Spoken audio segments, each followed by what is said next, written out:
निवडणुकीपूर्वी अजित पवार सिद्धिविनायकाच्या चरणी आज लीन झाल्याचं अवघ्या महाराष्ट्रानं पाहिलंय।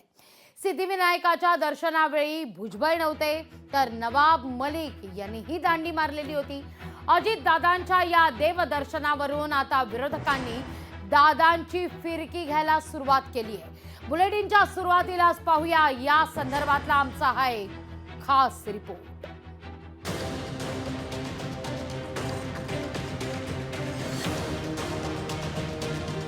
निवडणुकीपूर्वी अजित पवार सिद्धिविनायकाच्या चरणी। सिद्धिविनायकाच्या दर्शनावेळी भुजबळ मलिकांची दांडी। अजितदादांच्या देवदर्शनावरून विरोधकांची फिरकी। उपमुख्यमंत्री अजित पवार आणि त्यांच्या राष्ट्रवादीच्या सहकारी आमदारांनी मुंबईत सिद्धिविनायकाचं दर्शन घेतलं। विधानसभा निवडणुकीला सामोरं जाण्याआधी अजित पवार यांनी सहकाऱ्यांसह बाप्पाचं दर्शन घेतलंय। आम्ही लोकांचा विश्वास पुन्हा संपादन करण्याच्या करता त्यांच्या समोर जाणार आहोत, परंतु ह्या सगळ्या गोष्टीची सुरुवात एका चांगल्या दिवशी केली जाते।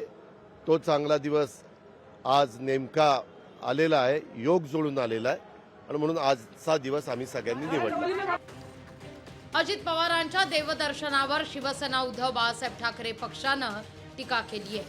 अजित पवार यांनी खूप पाप केल्यानं देव त्यांना पावणार नाही असा टोला संजय राऊत यांनी लगावलाय।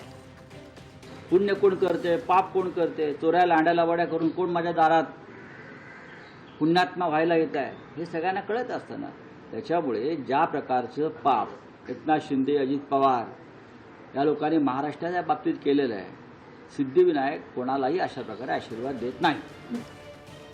अजित पवारांचं सिद्धिविनायक दर्शन हा प्रतिमा संवर्धनाचा भाग असावा असं शरद पवार यांच्या राष्ट्रवादीला वाटतंय। अजित पवार याआधी किती वेळा माध्यमाला घेऊन देवदर्शनाला गेले असा सवाल रोहित पवार यांनी उपस्थित केलाय। देवदेव आपण केलं पाहिजे, देवाचं दर्शन तिथं केलं पाहिजे। करत असताना कधी दर्शन घेतलं, कधी आपण नतमस्तक झालो देवाला आणि कधी आपण कामाला लागलो हे लोकांना कळलं नाही पाहिजे।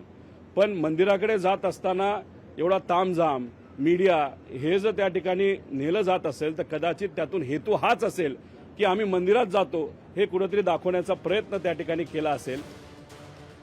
लोकसभा निवडणुकीत राष्ट्रवादीवर फारशी कृपा झाली नाही, त्यामुळेच आता अजित पवारांचं टेम्पर रन सुरू झाल्याची चर्चा ही रंगतीये।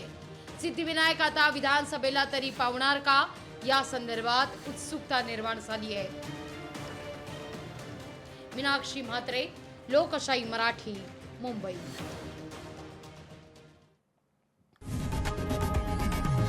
लोकशाही मराठी ऐका, पहा, जागरूक रहा।